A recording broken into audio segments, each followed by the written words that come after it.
الحمد لله وكفى وسلام على عباده الذين اصطفى أما بعد أعوذ بالله من الشيطان الرجيم بسم الله الرحمن الرحيم فتلقى آدم من ربه كلمات فتاب عليه إنه هو التواب الرحيم قلنا اهبطوا منها جميعا فإما يأتينكم مني هدى فمن تبع هدايا فلا خوف عليهم ولا هم يحزنون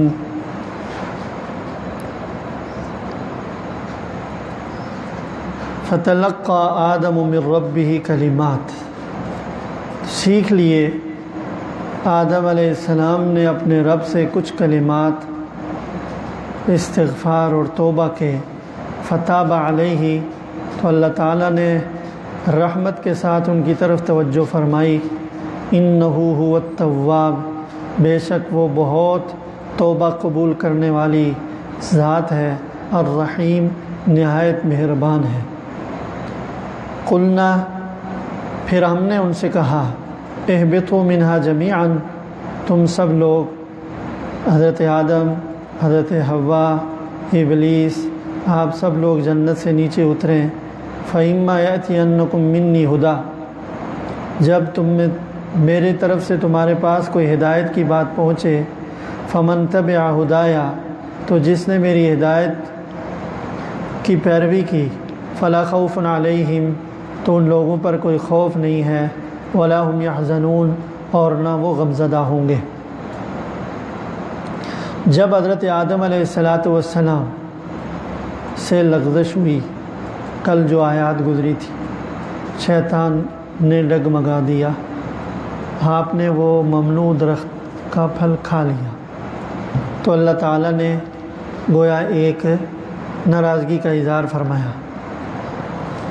تو اس میں ناراضگی کے انداز میں، حاکمانہ انداز میں جو فرمایا تھا وہ یہ فرمایا تھا کہ اہبطوا، ایک تو یہی فرمایا تھا کہ نیچے چلے جاؤ، اب آپ لوگ زمین پر چلے جاؤ۔ ساتھ یہ بھی فرمایا تھا کہ بعضکم لبعض عدو، دنیا میں جانے کے بعد انسان اور شیاطین اور انسان آپس میں بھی ایک دوسرے کے ساتھ دشمنی ہوگی، تو یہ ایک سزا کا اعلان تھا۔ حضرت آدم علیہ السلام اللہ کے برگزیدہ پیغمبر ہیں، جب یہ عتاب اور ناراضگی اور ملامت اللہ کی طرف سے آئی تو وہ سخت بے چین ہوئے اور بہت زیادہ غمزدہ اور پریشان اور فکر مند ہوئے، اور اس فکر کی وجہ سے، غم کی وجہ سے وہ چاہ رہے تھے کہ میں کیا کروں کہ اللہ تعالیٰ میری اس غلطی کو معاف فرما دے۔ تو اس فکر میں تھے کہ اللہ تعالیٰ نے خود ہی توبہ کے اور استغفار کے کوئی کلمات سکھا دی، یعنی الہام کر دیے۔ تو بندہ جب فکر میں ہوتا ہے اور اللہ کی طرف سے مدد چاہ رہا ہوتا ہے، اللہ کی مدد آ جاتی، تو وہ فکر مند تھے، سوچ میں تھے، پریشانی میں تھے کہ اللہ تعالیٰ نے کچھ کلمات الہام فرمائے، اور وہ کلمات بھی سورہ اعراف وغیرہ میں آگے ہیں۔ آپ نے یوں دعا کی، ربنا ظلمنا انفسنا وَإِن لَّمْ تَغْفِرْ لَنَا وَتَرْحَمْنَا لَنَكُونَنَّ مِنَ الْخَاسِرِينَ، یہ کلمات تھے۔ ربنا ظلمنا، اے ہمارے رب ہم نے زیادتی کر دی، انفسنا اپنی جانوں پر، ہم نے یعنی میں نے اور حوا دونوں نے۔ ربنا ظلمنا انفسنا فَإِن لَّمْ تَغْفِرْ لَنَا، اے اللہ اگر آپ نے ہمارے گناہ معاف نہ کیے، وَتَرْحَمْنَا، اور آپ نے ہم پر رحم نہ فرمایا، تو لَنَكُونَنَّ مِنَ الْخَاسِرِينَ، تو ہم تو بہت زیادہ خسارے والوں میں ہو جائیں گے، بہت زیادہ خسارہ اور نقصان اٹھانے والے ہوں گے۔ یہ وہ کلمات تھے جو اللہ نے الہام کیے اس سے جب انہوں نے دعا کی تو اللہ تعالیٰ نے فتاب علیہ، اللہ تعالیٰ رحمت کے ساتھ متوجہ ہوئے، خود اللہ تعالیٰ بتا رہے ہیں۔ جب بھی انبیاء کرام علیہ السلام کو ایسی کسی لغزش سے دوچار ہوئے اور ان کو توجہ ہوئی تو یوں ہی انہوں نے دعا کی ہے۔ حضرت آدم علیہ السلام نے کیا فرمایا؟ ربنا ظلمنا انفسنا، اے اللہ ہم نے اپنے آپ پر زیادتی کی۔ حضرت یونس علیہ السلام مچھلی کی پیٹ میں گئے، توجہ ہوئی، کیا فرمایا؟ لا الہ الا انت سبحانک انی کنت من الظالمین، لا الہ الا انت سبحانک انی کنت من الظالمین۔ انہوں نے بھی یہی کہا، یا اللہ آپ کے سوا کوئی الہ نہیں ہے، آپ ہر ایسی چیز سے پاک ہیں جس میں کوئی عیب ہو، میں ہی ظلم کرنے والوں میں سے تھا، انی کنت من الظالمین۔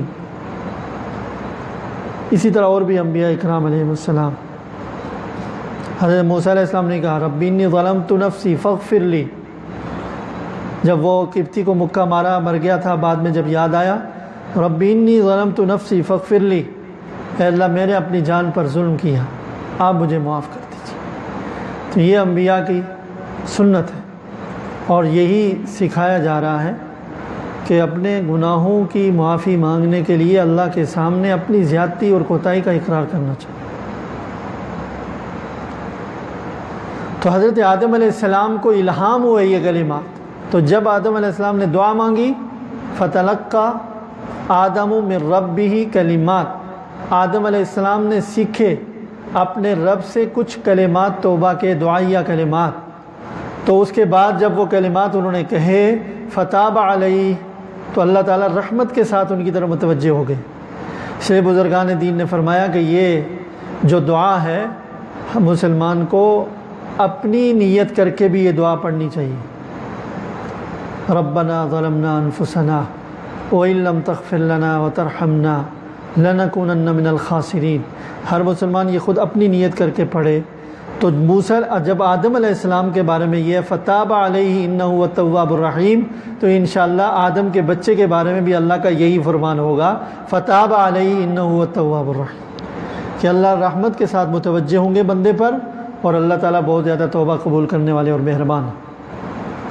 تو جب بھی آدمی گناہوں سے معافی مانگے تو ان کلمات کو پڑھے، یہ دعا پڑھے، معنی کا استحضار، معنی سوچ کر۔ خیر، تو یہ فرمایا کہ جب ان کو غلطی کا احساس ہوا اور بہت غمزدہ اور پریشان ہوئے تو اللہ نے مدد کی کہ کچھ کلمات اللہ نے سکھا دیے، اور وہ کلمات تھے جو میں نے عرض کر دیا توبہ کے، اس سے انہوں نے جب توبہ کی ان کلمات کے ذریعے سے اللہ کے سامنے، تو اللہ تعالیٰ نے توبہ قبول کی اور اللہ تعالیٰ نے ان کی اس غلطی سے درگزر فرمایا۔ لیکن اللہ تعالیٰ کا چونکہ فیصلہ یہ ازل سے تھا کہ آپ کو زمین پر اتارنا ہے اور آپ کو خلیفہ بنانا ہے، لہذا اس لغزش کو معاف تو کیا، لیکن یہ فیصلہ واپس نہیں لیا، فیصلہ واپس نہیں لیا، لغزش کو معاف کر دیا، اور اب البتہ رحمت کے ساتھ اور شفقت کے ساتھ اگلی بات فرمائی، جیسے پہلے ذرا ناراضگی کے ساتھ تھا کہ چلے جاؤ حاکمانہ انداز میں کہ اب زمین پر جاؤ اور تم ایک دوسرے کے دشمن رہو گے، اب بھی کہا زمین پر چلے جاؤ، لیکن اب رحمت کے ساتھ اور رہنمائی کے ساتھ فرمایا اہبطوا، قلنا اہبطوا منہا جمیعا، ہم نے ان سے کہا کہ آپ سب لوگ اب یہاں سے زمین پر نیچے چلے جائیں، اور چلے جانے کے بعد یہ فرمایا فَإِمَّا يَأْتِيَنَّكُم مِّنِّي هُدًى، تمام اولاد آدم کو خطاب فرمایا کہ زمین پر جب آپ چلے جائیں گے، آپ کی اولاد وہاں پھیلے گی، تو سارے اولاد آدم کو اللہ کا اس وقت سے یہ خطاب ہے کہ میری طرف سے جب کوئی ہدایت آئے، ظاہر انبیاء کے ذریعے ہوگی، وہ انبیاء اکرام علیہ السلام کے ذریعے سے جب اولاد آدم کو، بنی آدم کو کوئی ہدایت اللہ فرما رہے ہیں، جب میری طرف سے جب تمہارے پاس کوئی ہدایت آئے گی، فمن تبع ہدایا، تو سن لو اس ہدایت کی، اس ہدایت نامے کی جو بھی پیروی کرے گا، جو بھی اس پر عمل کرے گا، تو دو انعام سن لے، فلا خوف علیہم ولا هم يحزنون، ان دو جملوں میں ساری سمیٹ لی ہے خوشی، کہ جو اس ہدایت نامے کی پیروی کرے گا فلا خوف علیہم، ان پر مستقبل کا کوئی اندیشہ نہیں ہوگا، ولا هم يحزنون، اور نہ وہ ماضی پر غمزدہ ہوں گے۔ یعنی جب ہدایت پر وہ عمل کریں گے اور عمل کرتے ہوئے بھی ایسا ہو سکتا ہے کہ انسانی ناطے بشری تقاضے کے مطابق ان سے جو غلطیاں ہوں گی تو غلطیاں ہونے کے نتیجے میں وہ اپنی سابقہ غلطیوں کے اوپر غمزدہ ہو کہ ایسا کیوں ہو گیا، اور پھر اس کے انجام میں آگے اللہ کا عذاب آئے گا، ہم پر کیا ہوگا، قیامت میں کیا ہوگا، اس کا خوف۔ فرمایا جو ہدایت کی پابندی کریں گے، پیروی کریں گے، نہ ان کو غم رکھوں گا میں، نہ ان کے لیے خوف ہوگا۔ اس لیے کہ ہدایت کی پیروی میں یہ بھی داخل ہے کہ غلطی کریں گے تو توبہ کر لیں گے، گناہ کریں گے تو توبہ کر لیں گے، یہ پوری ہدایت نامے کا حصہ ہے۔ اس لیے کہ معصوم تو ہے نہیں، اور نہ کوئی مشین ہے کہ ان کو کسی خاص اس پر پروگرام پر فٹ کر دیا اور اب وہ مشین چل رہی، اس سے کبھی ادھر ادھر نہیں ہو سکتی۔ نہیں، ایک ارادے کے ساتھ انسان کو پیدا کیا، اپنے آزادانہ ارادے کے ساتھ، تو وہ کبھی ادھر بھی ہو سکتا ہے، کبھی ادھر بھی ہو سکتا ہے۔ تو ہدایت کی پیروی کرنے کا یہ معنی نہیں ہے کہ ان سے کبھی گناہ سرزد نہیں ہوگا۔ ہدایت کی پیروی کا مطلب یہ کہ اس پر ایمان رکھتے ہیں اور اس کی پوری ہدایات پر عمل کرتے ہیں، تو اس کی ہدایت میں یہ بھی شامل ہے کہ اگر ان سے غلطی ہوگی تو وہ دیر نہیں کریں گے، فوراً توبہ کریں گے۔ تو جب توبہ کر لیے گزشتہ گناہ معاف، تو مستقبل کا خوف اور غم ان سے دور کر دیا جائے۔ الا ان اولیاء اللہ لا خوف علیہم ولا هم یحزنون، جو اللہ کے ولی اور دوست ہیں ان کے اوپر تو نہ کوئی غم ہے اور نہ مستقبل کا کوئی خوف۔ اللہ کے ولی کون ہیں؟ قرآن نے بتا دیا، ان اولیاءہ الا المتقون، اللہ کے ولی صرف متقی لوگ ہیں۔ ان اولیاءہ الا المتقون، اللہ کے ولی صرف متقی ہیں، جو تقوی والے ہیں وہ اللہ کے ولی۔ تو لہذا جو ہدایت کی پیروی کریں گے یعنی تقوی والی زندگی اختیار کریں گے۔ تو تقوی والی زندگی کا مطلب بھی یہ ہے کہ ان کے ساتھ گناہ کا معاملہ چلتا رہے گا اور گناہ ہوں گے، معافی مانگتے رہیں گے، لیکن اپنے آپ کو اکثری زندگی جو ان کی، زیادہ تر ان کی زندگی کے معمولات اور غالب ان کی زندگی کا جو کاموں کی مقدار ہے وہ نیکی والے ہوں گے، وہ دین والے ہوں گے۔ اگر کہیں پھسل گئے اور گناہ ہو گیا تو توبہ کر کے اپنے آپ کو صاف کر لیں۔ تو یہ وہ شفقت والا اور حکیمانہ حکم اس میں فرمایا اللہ تعالیٰ نے جب انہوں نے توبہ کر لی، کہ اب یہ ہے کہ میری ہدایات تمہارے پاس جب آئیں گی تو جو بھی ان ہدایت کے اوپر، ہدایت نامے پر عمل کرے گا تو اس کو میری طرف سے یہ بات ہے کہ نہ گزشتہ چیزوں پر غم رہنے دوں گا، نہ مستقبل کا خوف۔ اور حقیقت یہ ہے کہ دین کے اوپر عمل کیا جائے اور تقوی والی زندگی اختیار کی جائے تو ایسی کیفیات اور ایسی زندگی نصیب ہوتی ہے کہ غم اور خوف دنیا میں ہی ختم ہو جاتا ہے۔ دنیا میں،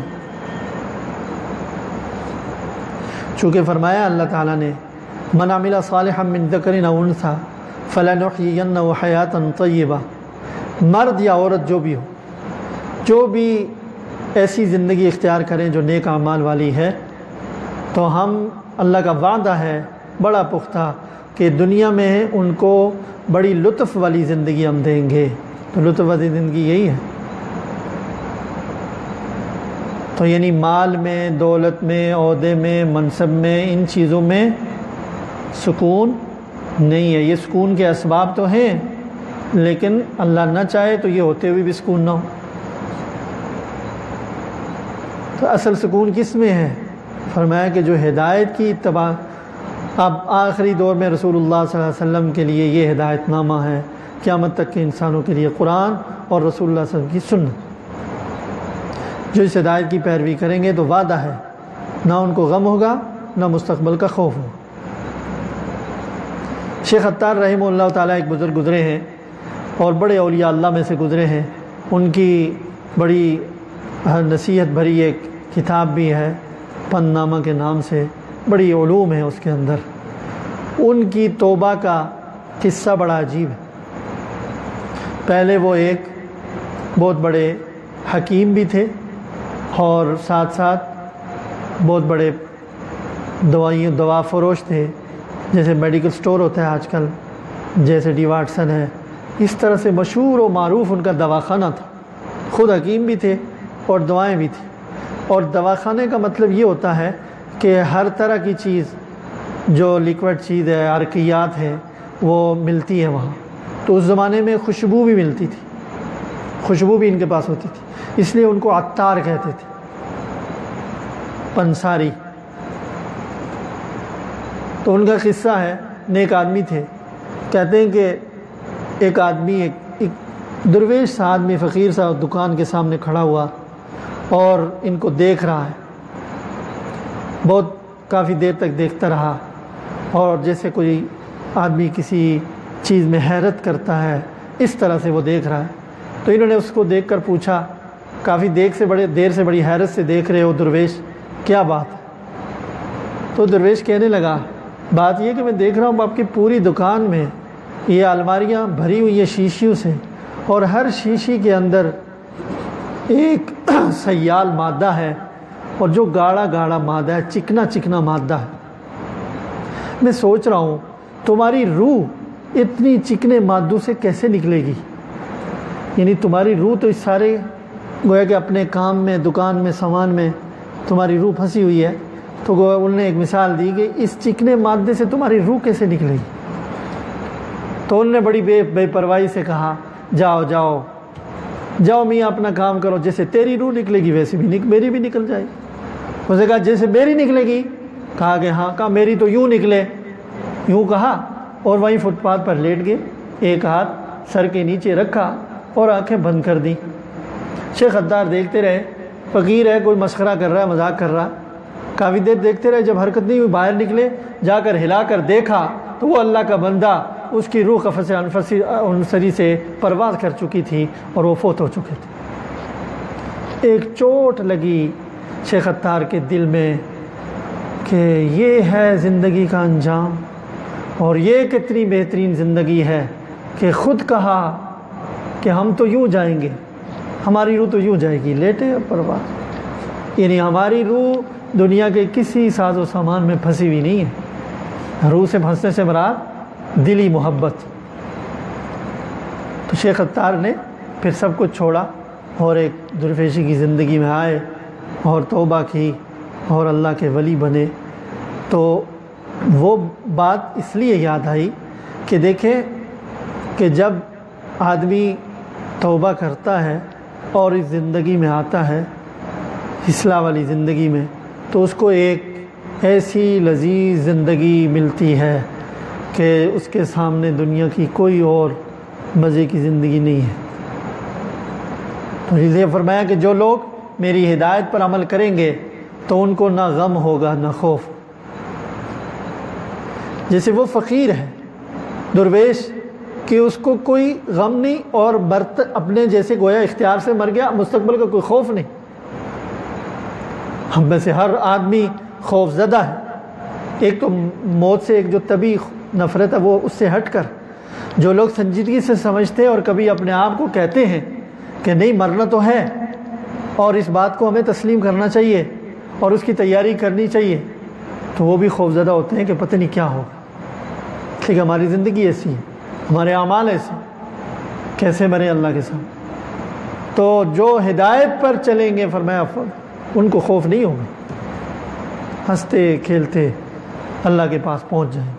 اللہ تعالی ہمیں اللہ کی بھیجی ہوئی ہدایت کے مطابق عمل کرنے کی توفیق عطا فرمائے۔ وآخر دعوانا الحمدللہ۔